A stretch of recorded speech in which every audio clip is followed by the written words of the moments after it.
Hi, it's Tammy. Real quick, I wanted to wish everybody a very happy holiday. We are in the middle of everything, and I wanted to make sure that I reached out and thanked all of you for being a part of my life and really trust that you are taking care of yourself, you're honoring yourself, you're celebrating yourself, as well as your family and friends, and just really delighting in the moment and allowing yourself to kind of decompress after the year.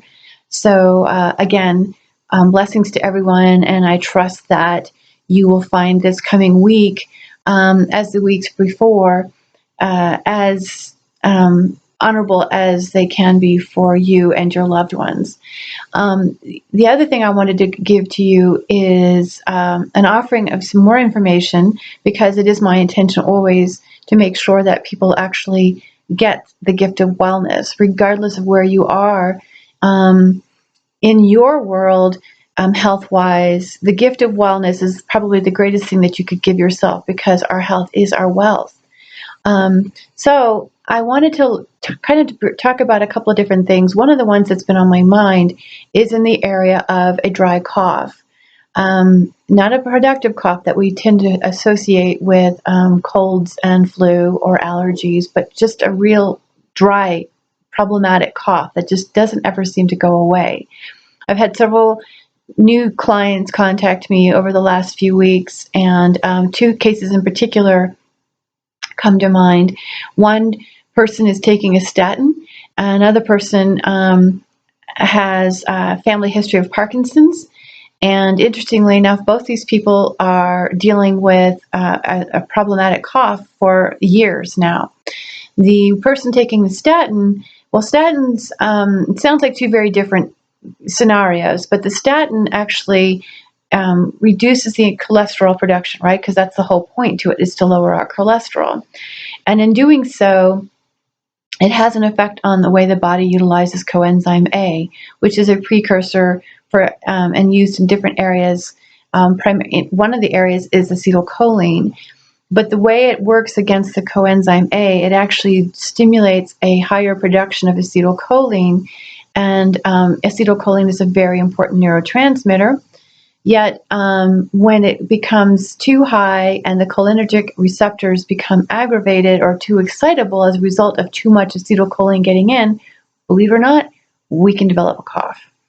Does it have to only happen when you're taking a statin? No, not at all. You could actually have issues, adaptations on that particular receptors, and you could have a cough.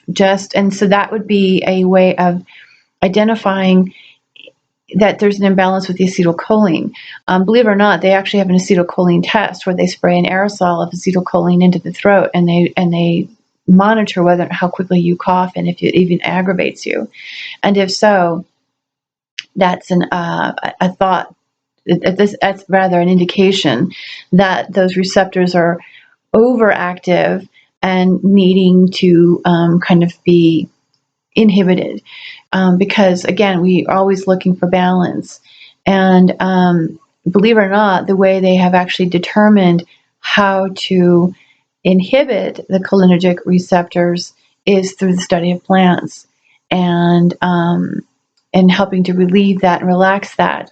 So that was one fascinating thing. And again, I didn't think much of it as I was first working with it until the next person contacted me, whom I've known for a few years now, but she's gotten a hold of me again. And this time her father's got Parkinson's, and she's a bit concerned because the cough doesn't go away. And so when I sit with things, and I really work not to overthink anything. So I allow myself this process. And in the course of this discovery, I did learn that there is a cough that's related to Parkinson's, and that acetylcholine is just as important of a neurotransmitter in Parkinson's as it is in Alzheimer's. And we do know that both of those health conditions are on an epidemic rise. As I was thinking about this even further, what I did remember was my own father, who was diagnosed a few years back with Parkinson's. He's the first in our family with Parkinson's, but I do recall from a very young age that my dad has always had a cough. Now, I don't know if this cough is a precursor, but to me, we always talk about symptoms. We look at itchy skin, we look at watery eyes, we look at insomnia, diarrhea, constipation. We have all of this whole umbrella of symptoms that, and even when we have a cough, and if oftentimes, pardon me, my nose is itchy. Oftentimes, when the cough is dry and unproductive, we tend to write it off. We think there's an irritant in the air. Um, maybe we were exposed to something, an allergen that just caused us to cough, or we just kind of, there's so many different excuses. I'm going to say it that way. I don't want to come up here and try to state them all. But I've heard quite a few ideas behind why someone has a dry cough. But I never thought about it until these two particular people showed up basically on my doorstep with two very individual complaints or concerns, and finding out that there's a lot of similarities in the two of them. And even though we're dealing with cholesterol issues and weight issues on that end, I'm dealing with anxiety and Parkinson's on this other side. Potential anxiety is clearly there, but the potential, the concern for family history of Parkinson's and wanting to offset that. So there again, two very different health concerns, and yet almost an identical pathway of treatment. So I really wanted to emphasize that in sharing that, when we talk about the chemistry of the body and the physical well-being, it really comes back to our neuroendocrine system. Because if you think about it, okay, so acetylcholine is actually, it requires the production of cholesterol and the proper use of cholesterol in order to be produced. Choline is high, there's high concentrations in eggs. We can get it in other meat products. We get choline from our diet. And through the combination of coenzyme A and the choline, we can produce acetylcholine. So you can see there's a dependency there on cholesterol, on the appropriate use of cholesterol. Oddly enough, when the vitamin D receptor is not functioning properly, so now we're back to receptors. When the vitamin D receptor is not functioning properly, vitamin D isn't being used properly. Now you have potential for cholesterol issues. Well, obviously, you're going to have cholesterol issues right off the bat, which is now going to affect the endocrine system somehow, depending on the severity of the adaptation and precisely which receptors are affected. It could affect the thyroid, it could affect the pancreas. It typically does go for the immune system because vitamin D is as well as is needed for the immune system. So we can get into that whole branch of how things go, but I don't care, really. Is it the thyroid? Is it the pancreas? It doesn't matter to me. If there's a vitamin D issue and cholesterol isn't being utilized properly by the body, and it's affecting it's affecting your endocrine system, period. It doesn't make any difference what gland, because once one is affected, they're all affected. The same thing goes for neurotransmitters, because hormones and neurotransmitters are chemical messengers. And so this neuroendocrine system is incredibly important for maintaining balance. And so you can think that maybe taking vitamin D3 is going to help offset that. Well, you could take some substantially high levels, but depending on your genetic adaptations, you may not get as much. And so therefore the inclusion of essential oils is incredibly important, because it does help to stimulate that vitamin D receptors to function at an optimal level, thereby using cholesterol or manufacturing and producing the right levels of cholesterol in order to produce the sterols that are needed for the hormone production, and now also neurotransmitters, because again, it is all related. And once one goes out, they all go out. So it doesn't make any difference if you have adrenal fatigue, if you have thyroid issues, if you have any of that, if you have cholesterol issues, you have an endocrine imbalance somewhere. It's the reason why we see people gaining weight. We want to talk about it as we age as women, that, or for that matter, men. Testosterone levels drop, estrogen levels cause weight problems. I'm going to tell you that those aren't the factors. The factors it lies in the leptin, which lies in the adipose, which is utilized by the adipose tissue, which is leptin is the satiety, and I probably didn't say that right, hormone, but the adipose tissue is an endocrine organ. And if you are gaining weight or putting on fat that you don't want, it's a potential to look at balancing the endocrine system, not just trying to go get on, a hormone, a specific hormone. You want to affect the entire system. I don't know how much I can say that. The same thing holds true for, as we're talking about estrogen, let's just say for whatever your system holds, you have high estrogen levels. Well, estrogen automatically jacks your histamine levels. And so many people are walking around talking about having histamine intolerances, and then they have all these symptoms. And I don't do this to be demeaning, because trust me, I've had my own level of symptoms in the way of histamine. But estrogen goes up, histamine goes up, yeast goes up.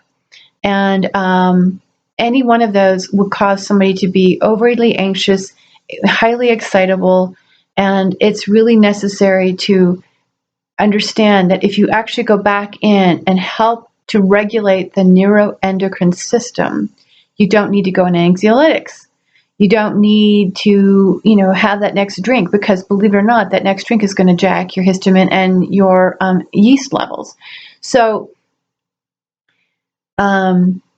it's, again, regardless of what the person or what you present with, the different chemicals involved obviously are going to vary depending on the health condition, but the similarities are astounding when it comes to looking at the neuroendocrine system. So if you're going to do anything beyond the immediate symptom relief, I've mentioned this before, is understanding long-term effects.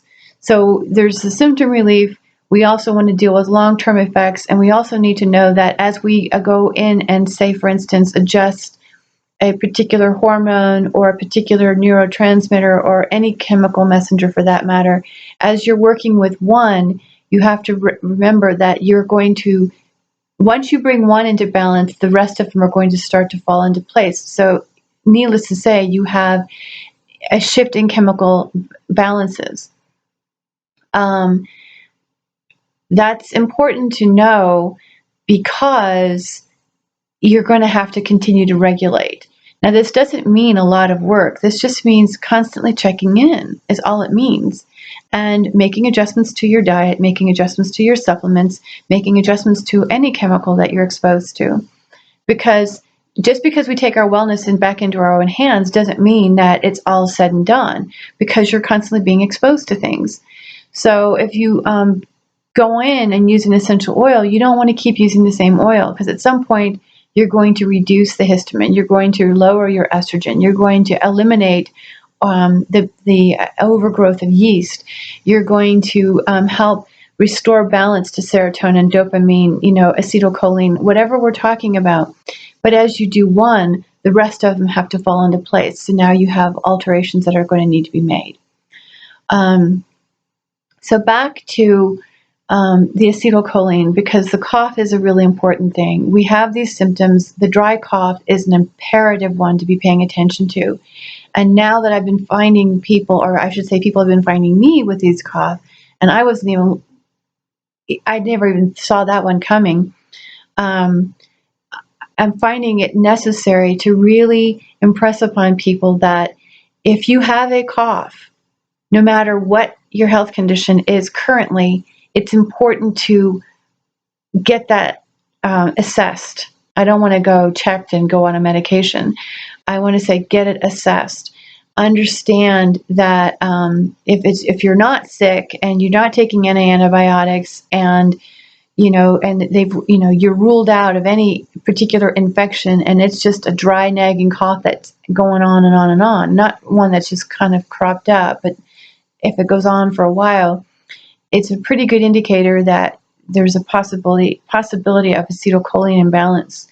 And God forbid, I wouldn't want anybody else to end up with Alzheimer's or Parkinson's. Not that I'm going to stop that now, but I have, on both sides of my family now, I have Alzheimer's and Parkinson's. And so this is why part of why I am so adamant about helping people to regulate the neuroendocrine system, because, again, working with particular glands, I mean, I know people who go on to, all sorts of naturopathic supplements to help modify the adrenals or the thyroid and all of that is good and well as an interim bridging the gap, so to speak, but really getting on a solid plan for the entire system and not just dealing with one. I don't know if I've ever mentioned this before, but there is a colleague of mine who has practiced gynecology for over 20 years. She's a brilliant physician. And I was sitting and talking with her. She knows what I do. We bounce ideas off of one another all the time. And when I first came to this realization that you can't just deal with a particular gland, you can't just deal with pituitary, you can't just deal with the hypothalamus, you have to go for the whole system. And I was talking to her about it, and we were talking about, I want to say, obviously, I think it might have been PCOS or something, but I don't remember the particular condition.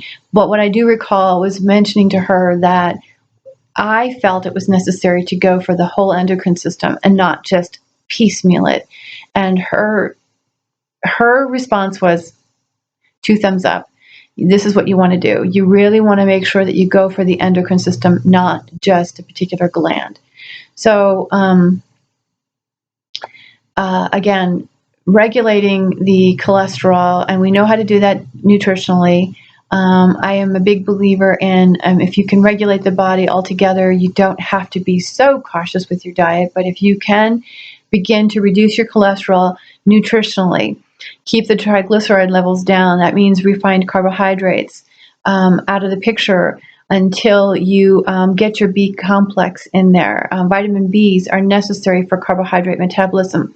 I want to go out and just basically tell you that, and I actually said this on my Facebook post the other day on my page, that if we could actually keep it real, keep it simple, and include essential oils as our mainstay of support, the body can actually take in what it takes in, use what it needs, and eliminate what it doesn't. It is that simple. I've seen it time and time again. So this isn't something I am just proposing. This is something that I have seen validated through countless months and years of work. So I'm going to say that again. Incorporating essential oils specific to your body type on a regular basis will actually allow the body to utilize the nutrients that you consume, and it'll eliminate the toxins that it doesn't need. We have a big push for no GMOs, and I'm not getting on a bandwagon either way. What I'm saying is right now we have what we have. And for as much as we want to sit around and talk about how we need to avoid certain foods and we need to implement non-GMOs, these are really fabulous causes, and I'm on it. 100% of the way. But in the meantime, we have to work with what we have. And so if you can find a way to begin to incorporate very specific essential oils into your lifestyle so that your body can actually use the nutrients that you're consuming and eliminate what it doesn't need on its own, because we are beautifully designed. Our blueprints are such, and that would be our genome. Our blueprints are spot on for eliminating the waste. It's just that we keep adding waste. We keep putting waste in and not providing the right instructions. Keep in mind, essential oils do not contain the nutrients. They provide cellular instructions. They provide the modifications that the genes require for proper nutrient use.